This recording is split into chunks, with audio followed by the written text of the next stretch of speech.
આ શેના માટે હોય? મગજને જાગૃત કરીએ. આપણે આપણા મગજને જ્યારે પૂજા કરીએ, આપણે ભગવાનને બોલાવીએ, ભગવાનનું નામ લઈએ, ધ્યાન કરીએ, પાઠ કરીએ, ત્યારે ઘંટડી વગાડીએ એટલે સૌથી પહેલા આપણા મગજને જાગૃત કરીએ છીએ અને ત્યાર પછી પ્રભુને આપણે આમંત્રણ આપીએ છીએ. એટલે આ ઘંટડી વગાડીએ. બરાબર.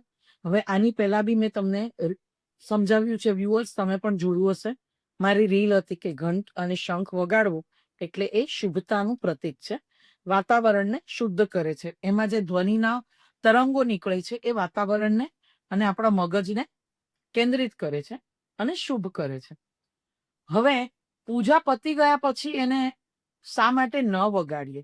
તો હવે તમે આરતી કરી લીધી એટલે ભગવાનને તમે કીધું કે આપણે વાતોચીતો જે કરી એ આપણે અહીંયા તમારી જે અમે પૂજા માટે, પૂજા કાર્ય માટે આપણે બોલાવ્યા હતા એ અહીંયા આપણે પૂર્ણ કર્યું. હવે તમે ઘરે આવી ગયા અને ત્યાર પછી પણ તમે આવો આવો આવો એમ કહું તો એ કઈ થોડી સારું લાગે. તમે આવી ગયા, તમે મારી બાજુમાં બેઠા છો, આપણે વાતોચીતો કરીએ છીએ એટલે એક વખત મગજ પણ જાગૃત થઈ ગયું છે, પ્રભુ પણ આપણી પાસે આવી ગયા છે. તો ઘંટી પૂજા પતી ગયા પછી ન વગાડવું. કારણ ફરીથી આપણે મગજને બીજી જગ્યાએ ડાયવર્ટ નથી કરવાનું.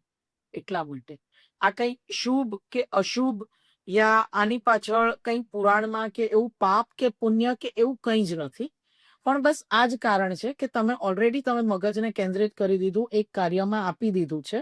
એટલે ફરીથી તમારી પૂજામાં ધ્યાન કેન્દ્રિત કરો. પૂજા પતી ગઈ છે તો ઘંટી બાજુ પર મૂકી અને પ્રભુની હારે જે વાતો કરવી છે, જે આપણે પ્રભુને કેવું છે, એ આપણે એમની સાથે સત્સંગ કરીએ, એ વાતો કરીએ, એ બધું સારું. ઘંટી વગાડવાની જરૂરત નથી.